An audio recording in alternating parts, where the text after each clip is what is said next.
जम्मू कश्मीर में खंडित जनादेश के कयास लगाए जा रहे हैं। एग्जिट पोल के जरिए दावा किया जा रहा था कि सत्ता बीजेपी के हाथ से फिसल रही है, क्योंकि नेशनल कॉन्फ्रेंस और कांग्रेस गठबंधन एग्जिट पोल में बहुत करीब है बहुमत की। सी वोटर के एग्जिट पोल के मुताबिक नेशनल कॉन्फ्रेंस और कांग्रेस गठबंधन में 40 से 48 सीटें मिल रही हैं, जबकि बीजेपी को 27 से 32 और पीडीपी को 6 से 12 और अन्य के खाते में 6 से 11 सीटें मिलती दिख रही हैं। जेएनके विधानसभा चुनाव के नतीजे आने से पहले ही भविष्य के शासन की झलक साफ साफ दिखाई दे रही है। एनसी और पीडीपी नेताओं की तरफ से जैसी संभावनाएं जताई जा रही थी, संकेत भी वैसे मिल रहे हैं।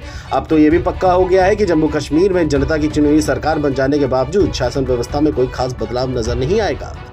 उमर अब्दुल्ला, महबूबा मुफ्ती या उनके साथी चुनावों के पहले से ही जम्मू कश्मीर में शासन व्यवस्था के दिल्ली मॉडल की आशंका जताने लगे थे।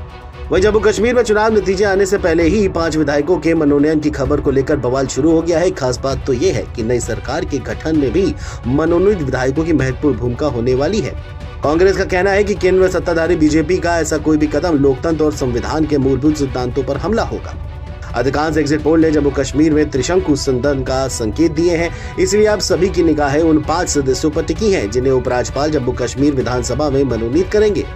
खास बात तो यह है कि उन्हें सदन की पहली बैठक से पहले ही मनोनीत किया जाएगा और वे निर्वाचित सदस्यों की तरह ही बहुमत के परीक्षण में मतदान कर सकते हैं।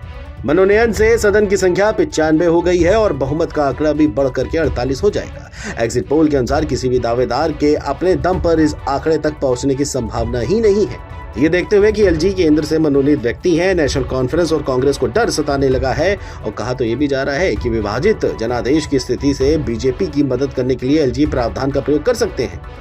नेशनल कॉन्फ्रेंस और कांग्रेस ने दावा किया है एलजी केवल मुख्यमंत्री की सहायता और सलाह पर ही शक्तियों का प्रयोग कर सकते हैं। तो इसको लेकर के बीजेपी ने कहा कि कानून में इस बारे में स्पष्ट रूप से लिखा गया है कि नामांकन एलजी का विशेषाधिकार है और इस नामांकन प्रक्रिया का उल्लेख जम्मू कश्मीर पुनर्गठन अधिनियम 2019 की धारा 15 में किया गया है, जिसे जुलाई 26, 2023 को संशोधित किया गया था। बता दें, जम्मू कश्मीर से धारा 370 हटाए जाने के 5 साल बाद और विधानसभा चुनाव 10 साल बाद हुए, जिसे लेकर क्षेत्रीय नेताओं के रूप में भी कई तरह के बदलाव देखने को मिले हैं। जम्मू कश्मीर विधानसभा पुडुचेरी विधानसभा की तर्ज पर बनाई गई है। बता दें कि यहाँ पर 3 मनोनीत सदस्य निर्वाचित विधायकों के बराबर काम करते हैं और उन्हें वोट देने का अधिकार होता है। पूर्व पुडुचेरी उपराज्यपाल किरण बेदी ने कांग्रेस के नेतृत्व वाली सरकार से परामर्श किए बिना यूनियन टेरिटरी विधानसभा में 2 सदस्यों को मनोनीत करने के फैसले को मद्रास हाई कोर्ट और बाद में सुप्रीम कोर्ट में चुनौती दी थी। Video desk NBT online.